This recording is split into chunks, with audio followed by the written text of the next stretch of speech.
আসসালামু আলাইকুম রহমতুল্লাহ। প্রিয় সুধী, কাছে দূরে দেশ ও প্রবাসে যে যেখান থেকে দেখছেন, আপনাদের সকলকে আজকের ভিডিওতে স্বাগতম। আজকে আমি কথা বলবো মূলত গতকালকের থেকে একটি নিউজ খুব বেশি সকল মিডিয়াতে এসেছে। নিউজটা যদি আমি একটু বলি, যে ট্রাম্পের ন্যাশনাল প্লেয়ার ব্রেকফাস্টে তারেক সহ বিএনপির 3 নেতাকে আমন্ত্রণ।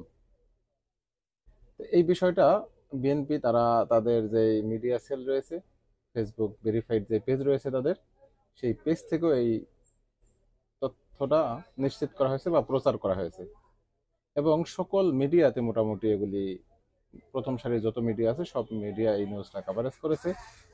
তো আমি আগে একটু নিউজটা পড়ি, তারপরে এই বিএনপির মিথ্যাচার বা তাদের যেই একটু কি বলে এটা, উম, এই ডিসইনফরমেশন বা মিস ইনফরমেশন যেটাই বলি, সেটা নিয়ে আলোচনা করব। তার আগে আমি নিউজটা একটু পড়ে আসি। যদিও আমি আজকে এখন ঢুকেছিলাম বিএনপির মিডিয়া সেলে, সেখানে এখন আপাতত এই মুহূর্তে নিউজটা আমি পাইনি, হয়তো তারা সরিয়ে নিয়েছে, কিন্তু তার কোনো যৌক্তিক ব্যাখ্যা আমি দেখিনি যে তারা কি কারণে সরিয়েছে বা এই নিউজটা কেন দিয়েছিল তারা, এদের বিষয়ে তাদের কোনো সদুত্তর আমি পাইনি। আপনারা পেয়ে থাকলে আমাকে জানাতে পারেন কমেন্টে।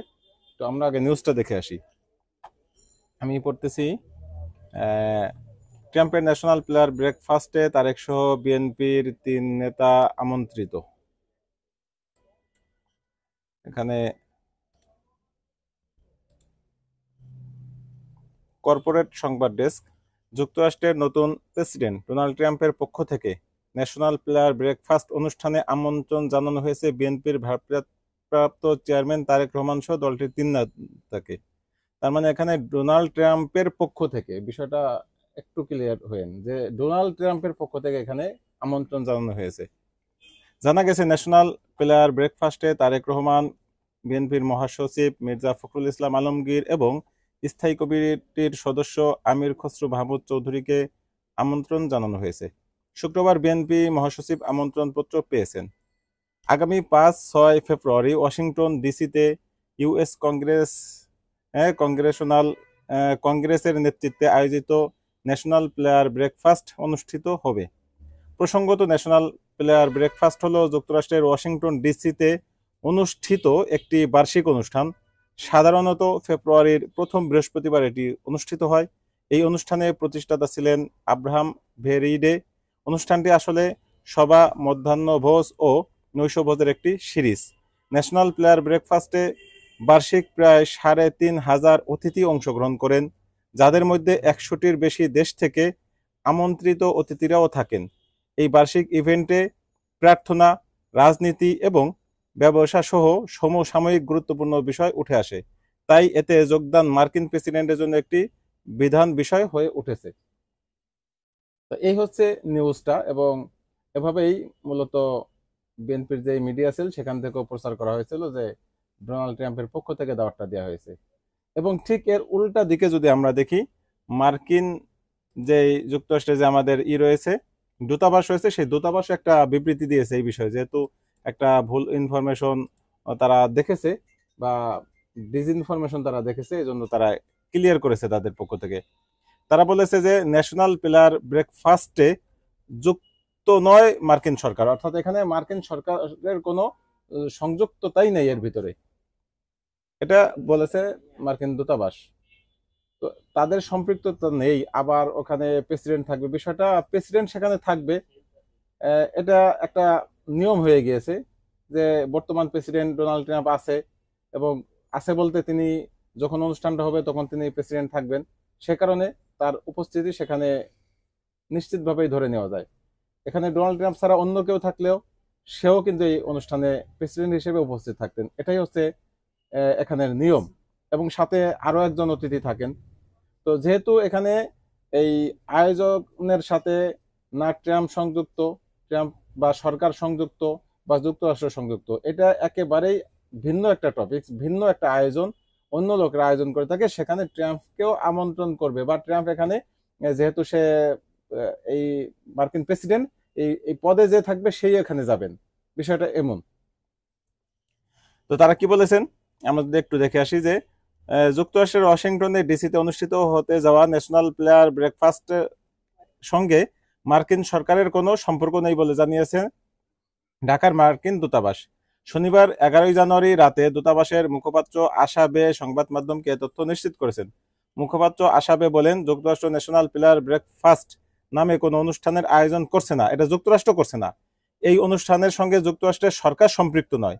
এই অনুষ্ঠানের আয়োজন এবং অর্থায়নের সঙ্গে সম্পর্ক নেই মার্কিন সরকারের। অর্থাৎ এটা একটা ভিন্ন একটা প্রসঙ্গ, অন্যদের মাধ্যমে হয়। এটা বিশ্বের বিভিন্ন দেশ থেকে আসে, বিভিন্ন এখানে আগে একটা সংস্থা এটাকে অর্গানাইজ করতে, এখন অন্য একটা সংস্থা অর্গানাইজ করতেছে। তার মানে এটা ভিন্ন একটা আঙ্গিকে একটা অনুষ্ঠান হচ্ছে, যে অনুষ্ঠানে মূলত বিএনপির 3 সিনিয়র নেতা তারেক রহমান সহ তাদেরকে ডাকা হয়েছে বা তাদেরকে আমন্ত্রণ জানানো হয়েছে। এখন এই বিষয়টা একেবারে আমরা ছোট করে দেখছি না, যেহেতু মার্কিন রাষ্ট্রপতি সেখানে থাকবেন, মার্কিন যুক্তরাষ্ট্রের রাষ্ট্রপতি সেখানে থাকবেন। তো এটা প্রেসিডেন্ট থাকা মানে একটা অনেক বড় একটা অনুষ্ঠান, নিঃসন্দেহে, এতে কোনো সন্দেহ আমাদের নেই। সমস্যা হচ্ছে যে এখানে দাওয়াতপত্র কে দিয়েছে এইটা বুঝাইতে গিয়ে যেই যদি এটা ভুলক্রম হয়ে থাকে বিএনপির পক্ষ থেকে, তাহলে সেটা মিস ইনফরমেশন হবে, অনিচ্ছাকৃত ভুল হলে।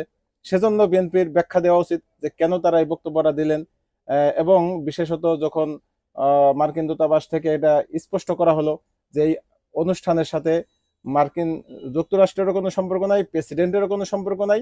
হ্যাঁ, তারা সেখানে থাকতেছেন, এটা সিস্টেম ওয়াইজ তাদের থাকাটা সেখানে বাধ্যতামূলক, এরকম বিষয়টা।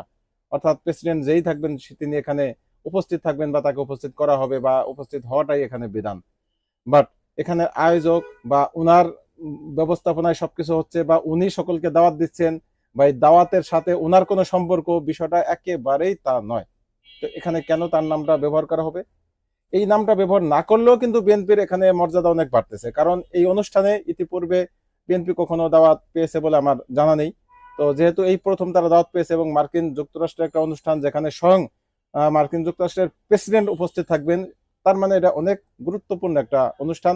সেই অনুষ্ঠানে বিএনপিকে আমন্ত্রণ জানানো অবভিয়াসলি সেখানে অনেক গুরুত্ব বহন করে। এবং সেখানে হয়তো ইন্ডিয়াও থাকবে, ইন্ডিয়া থাকলে স্বভাবতই প্রেসিডেন্ট থাকবে, প্রেসিডেন্টের সাথে ইন্ডিয়াদের একটা আলোচনা হবে। সেই আলোচনার প্রেক্ষাপটে হয়তো বিএনপির সাথেও তারা একটা দেন দরবার করতে পারে। তার মানে এই অনুষ্ঠানটা একেবারে ছোট করে দেখারও কোনো সুযোগ নেই। কিন্তু বিএনপির পক্ষ থেকে যারা বলা হয়েছে, আপত্তিটা সেখানেই যে তারা এভাবে একটা বিষয়কে ভিন্ন খাতে কেন নেবার চেষ্টা করছে। তারা তো সত্যটাই বলতে পারতো। এখন যদি তাদের এই ভুল যে তথ্যটা, সেটা যদি অনিচ্ছাকৃত হয়, সেটা হবে মিস ইনফরমেশন, অর্থাৎ ভুল ইনফরমেশন। সেজন্য তাদেরকে বিষয়টা ক্লিয়ার করা দরকার যে হ্যাঁ, আমরা আসলে বুঝতে পারিনি, সেখানে প্রেসিডেন্ট থাকবেন, মনে করেছিলাম যে প্রেসিডেন্টের পক্ষ থেকে এসেছে, বা যে কোনো একটা ব্যাখ্যা তাদের পক্ষ থেকে আসা দরকার। আর যদি তারা বিষয়টা জেনে বুঝে এরপরে তারা এভাবে নিউজটা প্রচার করে থাকেন, তাহলে সেটা হবে ডিসইনফরমেশন, যেটা বর্তমান ভারত আমাদের বাংলাদেশের বিরুদ্ধে করতেছে, যেখানে কোনো ঘটনার কোনো সূত্রপাতই ঘটছে না, অথচ তারা সেখানে বিশাল ঘটনা হিসেবে প্রচার করে যাচ্ছে। তো এই যে একটা মানে ডিসইনফরমেশন ছড়ানো, এটা নিঃসন্দেহে একটা ভয়ঙ্কর এবং অনেক বড় একটা অশনি সংকেত আমাদের জন্য। তো এটা বিএনপি কিভাবে কি করছে, তাদেরটা কি মিস ইনফরমেশন না ডিসইনফরমেশন, এটা তাদের থেকে একটি আসা দরকার, বক্তব্য আসা দরকার। আশা করি বিএনপি সেটি ক্লিয়ার করবেন, এবং বিএনপির মতো দল থেকে এরকম ভুলভাল তথ্য, যেগুলি আগে আমরা আওয়ামী লীগ থেকে দেখেছি, এরকম ভুল তথ্য আমরা বিএনপির থেকে কোনো ক্রমেই আশা করি না। অন্তত রাষ্ট্রের বড় বড় দায়িত্বশীল যারা রয়েছেন, তারা প্রত্যেকটা কথা বলবেন খুবই সতর্কতার সাথে, খুবই মেপে মেপে এবং তথ্য উপাত্তের ভিত্তিতে। তারা যদি এভাবে তথ্য উপাত্ত ছাড়া একেবারে হালকাভাবে যে কোনো একটা কথাকে বলে দেন, বা একটি ঘটনাকে ভিন্নভাবে তারা করতে চান, প্রকাশ করতে চান বা প্রচার করতে চান, সেটা অবশ্যই তাদের জন্য ক্ষতির কারণ হবে। এতে আমি অন্তত ভালো কোনো, বিএনপির জন্য ভালো কোনো সংবাদ আমি দেখছি না। এজন্য বিষয়টি আপনাদের সাথে শেয়ার করলাম, এবং বিএনপির উপরস্থ কারো কানে যদি আমার এই আলোচনাটা যায়, অবশ্যই তারা এই বিষয়টা হয়তো বা পাওয়া যাবে যে কি তারা মনে করেছেন বা কেন তারা এই বিষয়টা বলেছেন।